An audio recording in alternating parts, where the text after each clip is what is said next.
This is Bruce, and welcome back to Tinker and Bruce, the channel where you never know what you'll see me working on. You've been watching me work on several various woodworking projects and do several other things, but here's something a little different. Yesterday I was trying to plane down some 2x4s for some stakes on the truck, and I run one through the planer. It had a nail in it. And with that nail, I took a chunk out of my planer knife, and I was planing a piece of wood for someone, and it left a notch in the planer knife itself. And when it did that, it was leaving a ridge in the wood. So I had to take my planer all apart. My knives go in here, and I've got a little tool that I use to take them in and out with.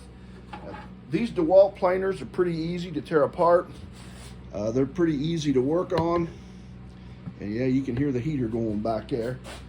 But they just slide right in there, and I'll show you how I put them back in pretty soon. I just got a little tool and a little device. Now these blades, the last time I bought these blades, they were about $40-some a piece. So I seen somebody online was sharpening them. So what I did, I turned around and made me a sharpening jig that I put on the table saw. And I've got one set up in there. I made this out of hard maple. I've already got one set up in the jig. I took this and made it in two different pieces, put some hold down clamps on it. I got a piece of wood above it that holds the planer blade in position here. And what I do is I just run it in between the fence and the saw blade, and I'll turn it on once so you can see what it does.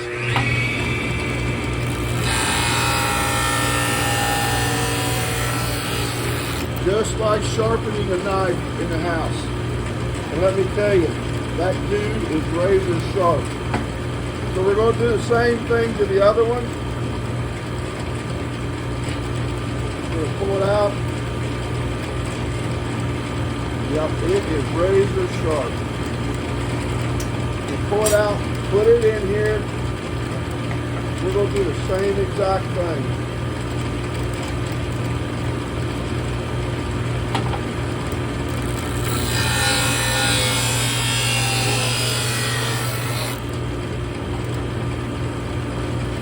Put it through there again.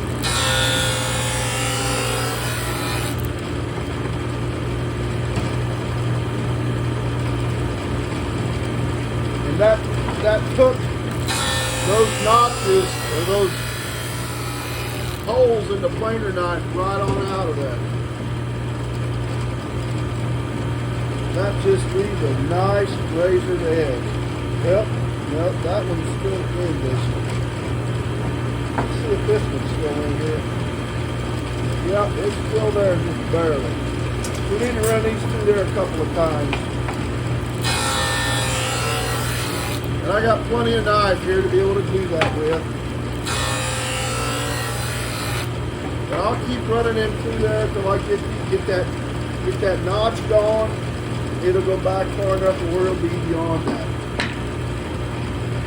So what I've done, how I've set this up, I bought what they call an evening wheel for my saw. And what that wheel really does is when you take and put an angle on this, like I was cutting them 45s on this little birdhouse, this wheel is not a saw blade, it's exact each time. So to get the saw perfectly square with the blade perfectly square with the table, you're really supposed to put this on there, line it up where it's even with this right here. So again, you never know what you're going to see me doing. I made this little jig, this little contraption. Made it again out of hard maple and cut this table here on a certain angle, and it took some finagling and some time. But at $40 a blade or a set, I can afford to take a little time to do that. I can also afford to take a little time to sharpen blades too, because when you start planing oak like I've been planing a lot of, it doesn't take a whole lot to dull up a set of blades real quick. So anyway, thanks for watching. If you like what you see here, like and subscribe. And hope you enjoy what you're seeing here. I do a lot of little different things, but I seen somebody have one of these on YouTube or Facebook that they made, or a picture of it, and I just made that.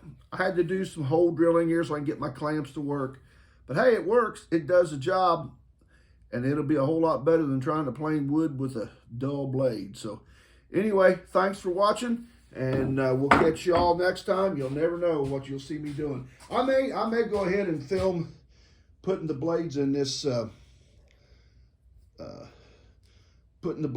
planer as well. So hey, we'll catch you later. Thanks for watching. Again, if you like what you see, hit like and subscribe.